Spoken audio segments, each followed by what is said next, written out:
Bueno, vamos a empezar la sesión de hoy. La sesión de hoy está a cargo de nuestro residente de primer año, David Aguilar, y es sobre vía aérea difícil fisiológica, ¿no? Que nos va a explicar lo de lo fisiológica, ¿no? Sí. Un término que, bueno, relativamente no. Vale. Bueno, mucho gusto, buenos días. Mi nombre es David Aguilar, R1 de Medicina Intensiva. Y bueno, vamos a empezar el tema pues definiendo primero qué es vía aérea difícil. Bueno, este es un concepto que ya conocemos, que se define como una situación clínica en la cual un profesional debidamente capacitado en el manejo de la vía aérea presenta una dificultad en cualquiera de las fases de la intubación o de la protección de la vía aérea. Este puede ser ya sea en la ventilación manual, en la visualización de las estructuras glóticas en la laringoscopia directa o en la protección de la vía aérea, ya sea con un dispositivo supraglótico o una intubación traqueal. Cualquier dificultad en cualquiera de estos pasos, pues ya lo convierte en una vía aérea difícil. El manejo de la vía aérea difícil, pues a lo largo de los años han surgido puntuaciones predictivas para tratar de anticiparse y tratar de prevenir situaciones de eventos adversos durante el proceso de la intubación. Estos test, pero a lo largo de los años se ha visto con el surgimiento de la evidencia y de estudios, se ha visto que estas puntuaciones predictivas tienen una tasa de éxito moderada. Además, agregado a eso, en los últimos años ha habido el surgimiento de nuevos dispositivos tecnológicos que ayudan a manejar una vía aérea difícil. Por ejemplo, el videolaringoscopio, el fibro, las distintas palas que existen, ¿vale? E incluso para ventilar mejor al paciente hay nuevos dispositivos. Entonces, estos test predictivos han ido tomando un segundo plano. Sin embargo, no dejan de ser útiles, ¿vale? Pero teniendo en cuenta siempre sus limitaciones. ¿Y a qué limitaciones me refiero? Bueno, que estos test predictivos la mayoría de ellos se basan en características anatómicas, en características físicas y mecánicas del paciente, como los que ya conocemos, el Mallampati, la apertura oral, la hiperextensión del cuello, el grosor del cuello. Todas estas son características físicas del paciente.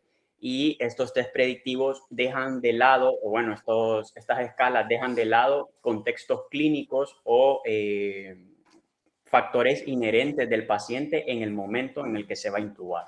Solo reconocen la parte anatómica del paciente.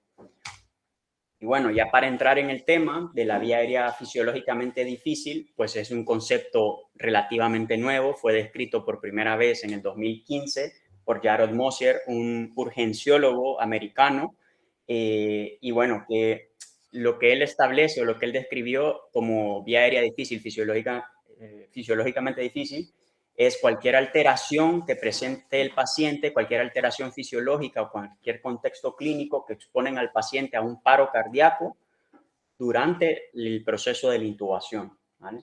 Esto es muy importante y muy llamativo, es que es independiente de las características anatómicas del paciente, ¿vale? Entonces, para que nos quede un poco claro, la vía aérea difícil fisiológica es una intubación técnicamente posible. O sea, no necesariamente tiene que ser anatómicamente difícil. O sí, pueden coexistir ambas situaciones. Y bueno, eso ya lo vuelve un escenario aún más difícil. Pero es una intubación técnicamente posible. Y que es un paciente, y debido a esto, que es un paciente que tiene una alta probabilidad de desaturación, hipotensión o una parada cardiorrespiratoria durante el proceso. Es un paciente que no tolera la inducción y no tolera tampoco el tiempo de apnea, ¿vale? Y bueno, este término pues cambia un poco el paradigma en cuanto al manejo de la vía aérea porque ya establece otros factores a tomar en cuenta antes de intubar a un paciente. Antes solo se tomaba en cuenta la valoración anatómica, ahora se tiene que tomar en cuenta el perfil de paciente ante el que estamos. Y bueno, ¿por qué esto es importante? Bueno, yo pensaba que no era tan frecuente, pero al parecer sí lo es, ¿vale? Y por eso nos remitimos a la epidemiología. Es importante porque, bueno, se han hecho estudios, dentro de ellos una revisión sistemática y un metaanálisis que describe los eventos adversos mayores durante la perintubación en pacientes críticos. En el 2023 se reportó una prevalencia global del 30,5% en pacientes en UCI, o pacientes críticos, mejor dicho, y con una mayor incidencia en pacientes en UCI en comparación con los de urgencia, ¿vale? También hay otro estudio muy interesante que es el estudio INTUBE, que este es un estudio muy potente, es prospectivo, descriptivo, que incluyó 29 países realizados solamente en UCI, incluyendo casi 3.000 pacientes, y hacen una descripción y una caracterización de todos los eventos que suceden antes, durante y después de la intubación. Una de las hipótesis que tenían los autores es que la hipoxemia iba a ser como una de las complicaciones o de los perfiles más frecuentes previo a la intubación, pero en los resultados resultó ser que la inestabilidad cardiovascular es la complicación o el evento adverso mayor con más prevalencia, casi en el 43%, seguido de la hipoxemia severa y en menor medida el paro cardíaco. El paro cardíaco representó el 3,1%, es un porcentaje bajo, pero cuando ya lo vemos en números, vemos que, los pacientes que presentaron paro cardíaco fueron 93 pacientes, de los cuales la mitad murió, ¿vale? Son 44 pacientes que fallecieron. ¿Vale? Entonces, Jared Mosier, para entrar un poco en el tema, Jared Mosier propone 4 fenotipos iniciales de pacientes con vía aérea difícil fisiológica. Después, con los años, han ido otros autores contribuyendo a la literatura y han ido proponiendo otros perfiles que también incluyen al paciente pediátrico, a la paciente embarazada, al obeso mórbido y al paciente neurocrítico, que son otros perfiles, pero los iniciales y en los que nos vamos a enfocar el día de hoy es en estos 4 fenotipos de riesgo. Importante con esto en esta presentación, bueno, vamos a ver los fenotipos y las estrategias propuestas por la literatura para prevenir o anticiparse ante estas vías aéreas difíciles, fisiológicas. Dentro de ellos, pues los autores establecen umbrales, ¿vale? Umbrales o características de pacientes para poderlos identificar y poderlos optimizar. Dentro de estos, pues tenemos el perfil de hipoxemia, que ya veremos los umbrales, los pacientes con inestabilidad cardiovascular o hipotensión, la acidosis metabólica severa y la falla ventricular derecha.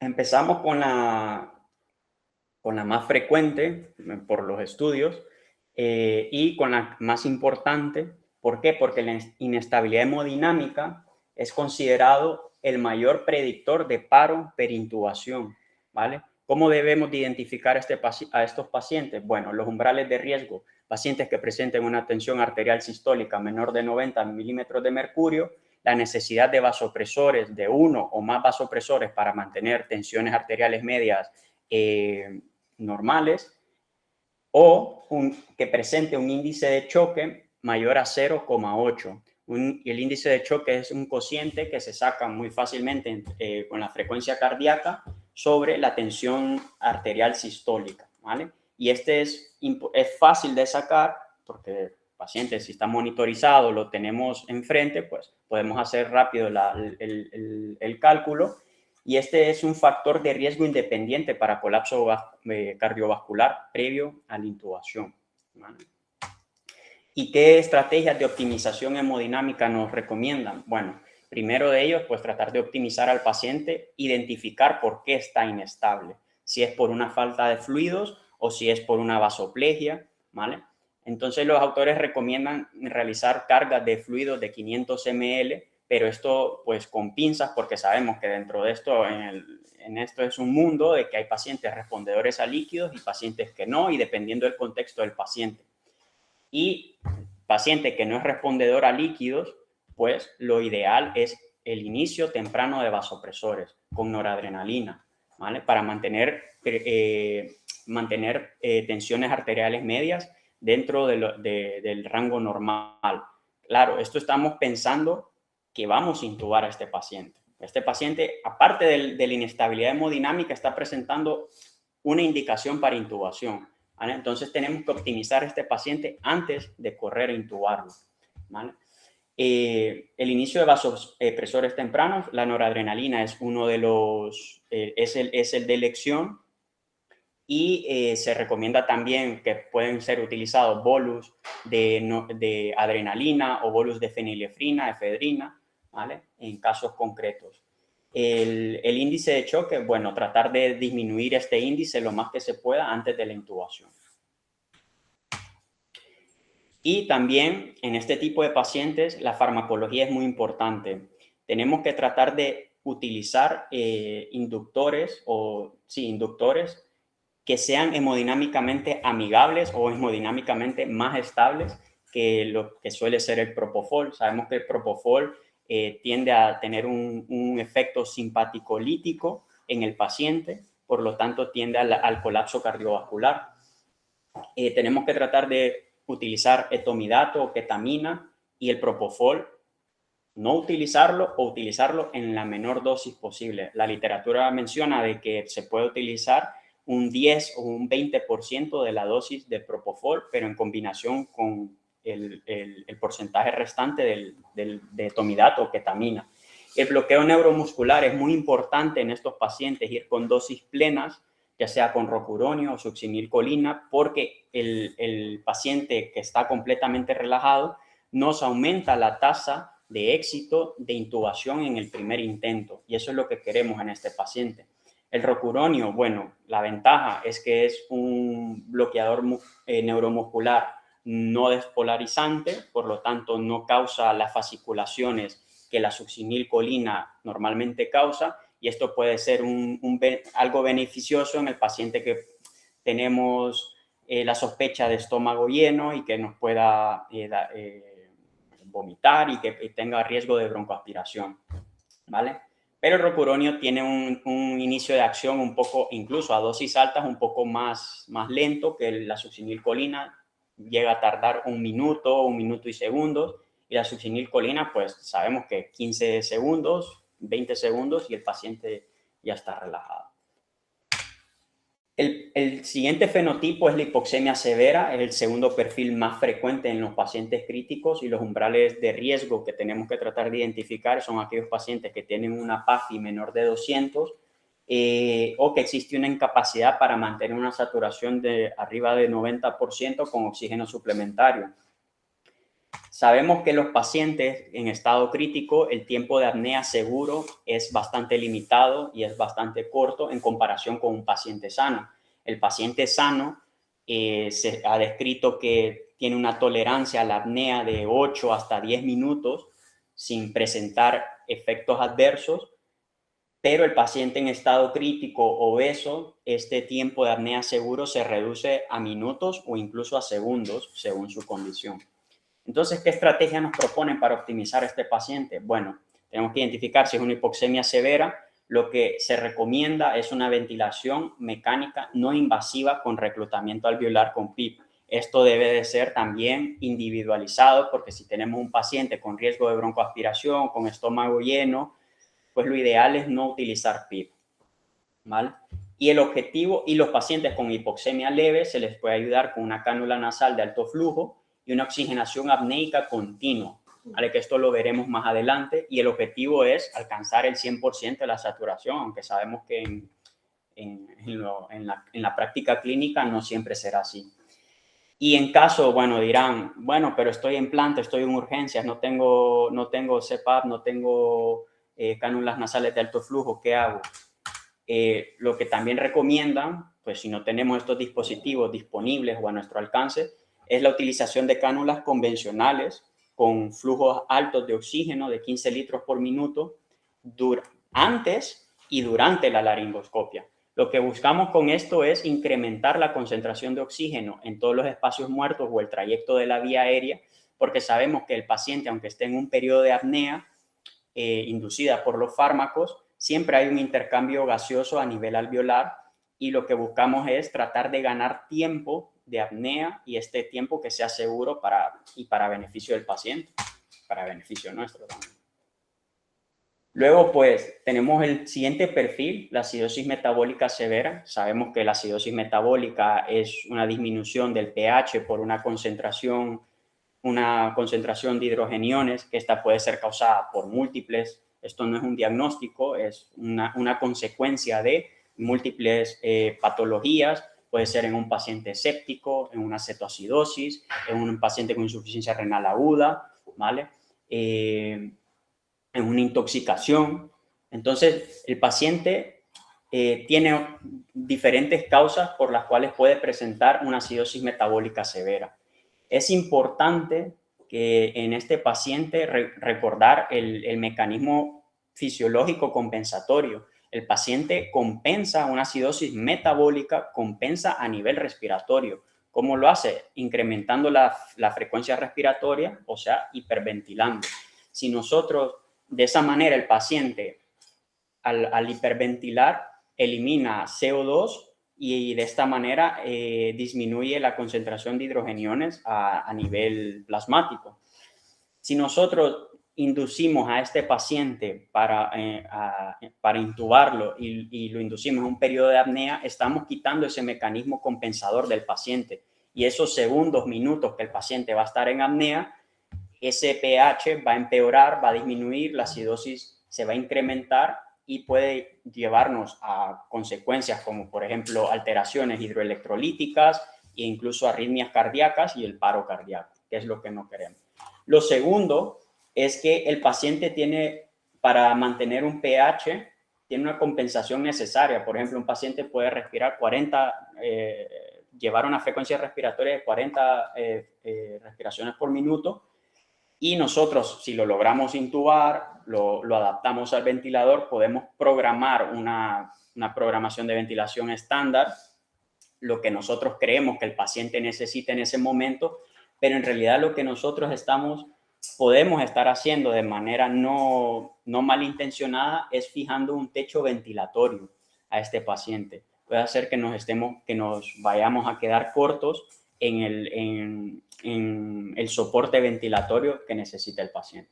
Entonces, ¿qué recomiendan? Bueno, un paciente con acidosis severa, lo primordial es evitar la intubación, ¿vale? Esto es interesante porque uno pensaría, bueno, hay que intubarlo, tal. Bueno, no hay que evitar la intubación y tratar de ayudarle al paciente. Si tiene mucho trabajo respiratorio, a nivel respiratorio, pues utilizar ya sea cánulas de alto flujo, la no invasiva, para ayudarle, pero lo primordial es resolver la causa de la acidosis. Si es una sepsis, bueno, antibióticos, vasopresores, si está en choque, líquidos. Si es una cetoacidosis, insulina, líquidos. Si es una insuficiencia renal y no responde con las medidas, con el soporte médico, bueno, hemodiálisis, ¿vale? Tratar de evitar la intubación a toda costa. Por lo que ya mencionamos anteriormente. Si es un paciente que requiere intubación obligatoria por el contexto que sea, pues debemos de mantener la respiración espontánea en la medida de lo posible en este paciente, ¿vale? Aquí es donde se recomienda, en este perfil de paciente, se recomienda el uso de ketamina y evitar paralíticos o bloqueadores neuromusculares para que el paciente tenga el drive respiratorio fisiológico que él necesita. También configurar el ventilador, ¿vale? Algunos autores recomiendan que se puede configurar en presión soporte para que el paciente vaya tirando lo que necesita del ventilador y no lo limitemos, como habíamos mencionado, no fijemos un techo ventilatorio. El monitoreo, pues vigilar el atrapamiento aéreo en estos pacientes, el efecto autopit, para generar menos lesión a nivel pulmonar. Este es uno de los perfiles también que se recomienda que podríamos utilizar la estrategia de intubación en paciente despierto, ¿vale? Para que el paciente no pierda, que esto, bueno, lo hace anestesia, para que el paciente no pierda el drive respiratorio y evitemos complicaciones. Y luego está el siguiente perfil, que es el fallo de ventrículo derecho. Sabemos que un paciente que tiene una insuficiencia de ventrículo derecho previa o basal, sabemos que es un paciente un poco más complicado ¿Por qué? Porque nosotros al intubar al paciente estaremos pasando de lo fisiológico de un tórax que se maneja con presiones negativas a un tórax con presiones positivas debido a la ventilación. Y al aumentar la presión a nivel intratorácico, estamos aumentando las resistencias pulmonares, por lo cual estamos impactando en las cámaras derechas. Y esto, si un paciente ya tiene de base una falla de ventrículo derecho, pues lo exacerbaremos aún más.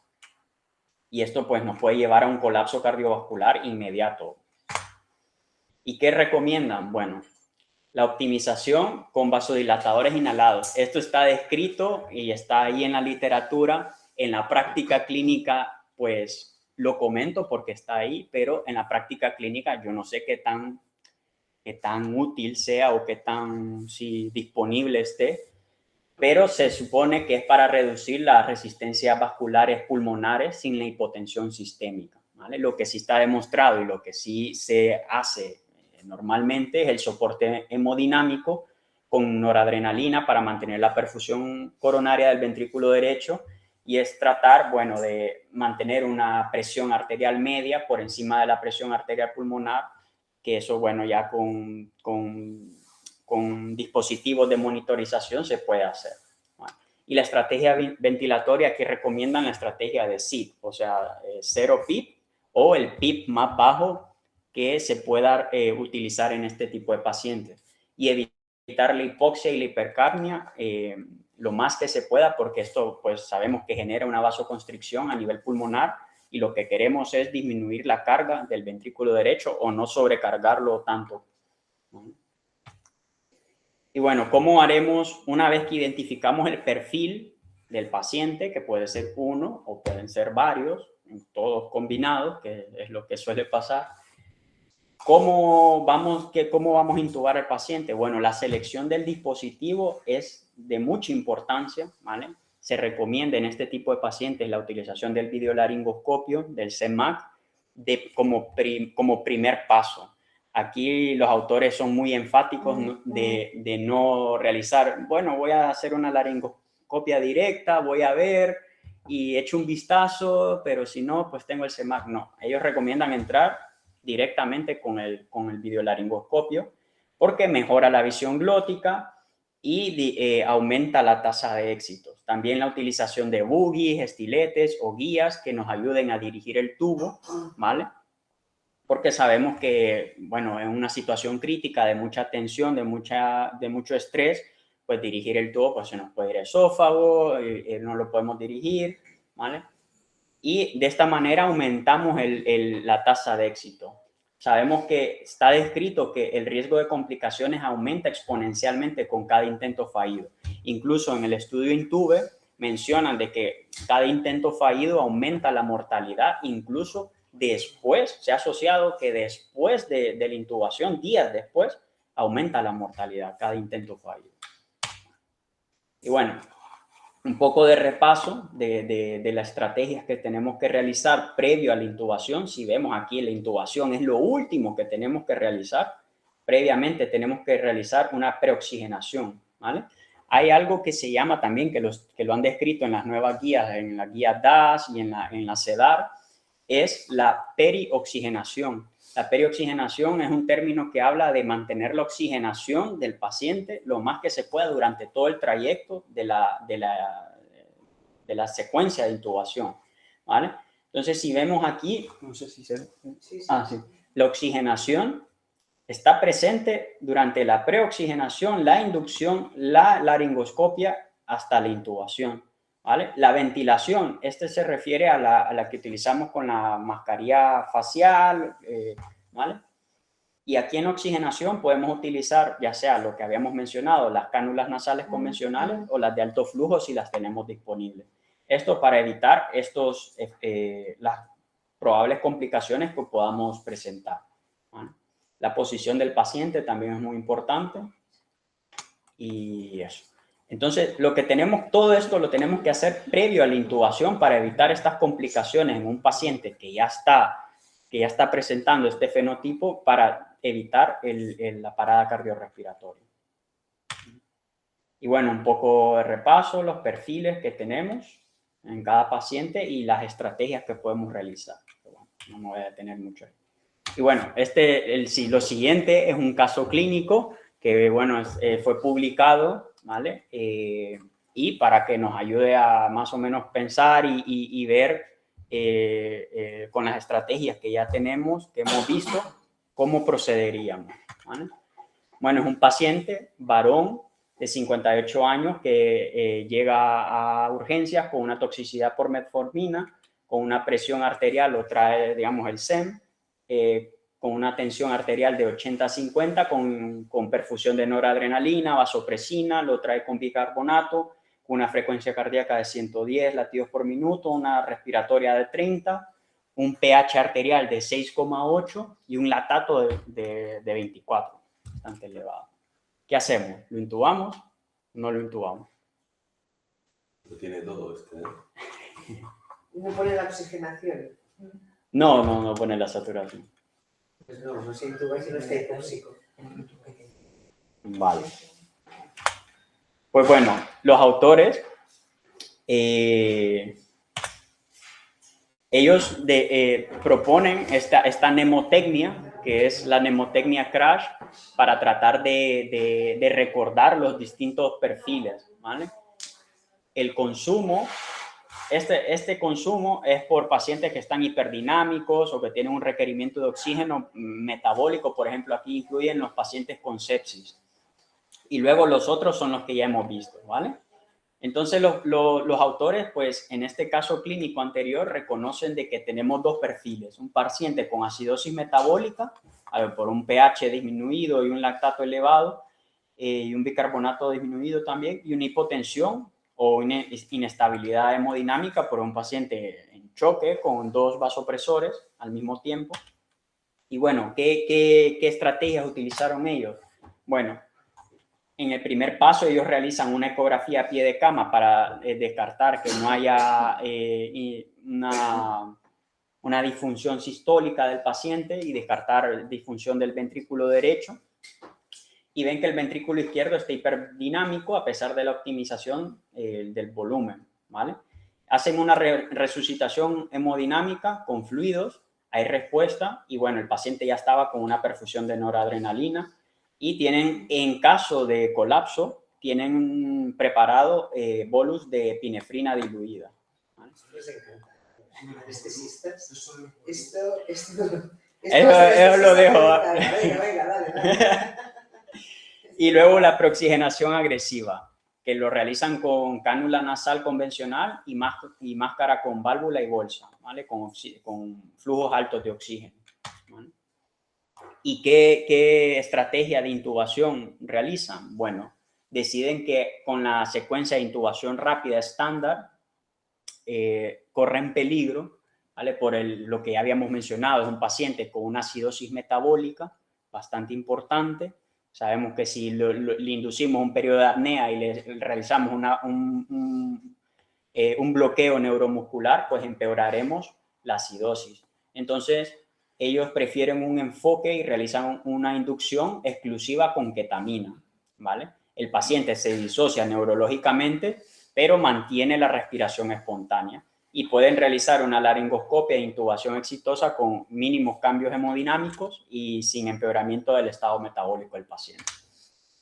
¿Por qué prefirieron ketamina? Bueno, porque la ketamina, bueno, vemos que en este diagrama se mantiene en este perfil, que es hemodinámicamente estimulante porque tiene, recordemos que una de las características de la ketamina es que tiene un efecto simpático mimético, ¿vale? Y mantiene el impulso respiratorio, la respiración espontánea. El octamidato era otra opción, pero tiende a disminuir la frecuencia respiratoria. Y el propofol, pues sabemos que era el menos ideal de todos por las características farmacológicas, ¿no? Y bueno, el caso clínico, ¿cómo fue? Bueno, realizaron la intubación. El paciente, como habíamos mencionado, la causa de la acidosis no es, o sea, curar la acidosis no es intubar al paciente y ponerle ventilación a lo que dé. No, la cura de la acidosis o resolver la acidosis es tratar la causa. Y este paciente vemos que recibió terapia de diálisis y soporte integral por la toxicidad por metformina. Al día 6 fue dado de alta de UCI y el día 14 el alta hospitalaria. Vale. Aquí un poco más de la evidencia de lo que está descrito. Y bueno, puntos claves para llevarnos a casa, que la mayoría de las complicaciones graves durante la intubación en críticos no son técnicas. También hay que tomar en cuenta los factores fisiológicos, que la intubación en el paciente crítico es un procedimiento también hemodinámico, no solo de la vía aérea, que preoxigenar no es poner solo oxígeno, sino que es maximizar la reserva de estos pacientes y ganar tiempo de apnea seguro, que es lo que habíamos mencionado. Y optimizar antes de intubar cambia más el pronóstico que el dispositivo utilizado. Recordemos que estos pacientes podemos ser el más experto de la vía aérea en la UCI, en la guardia, pero el perfil de paciente también hay que tenerlo en cuenta, aparte de nuestras habilidades técnicas y eso. Y un poco de bibliografía y ya está.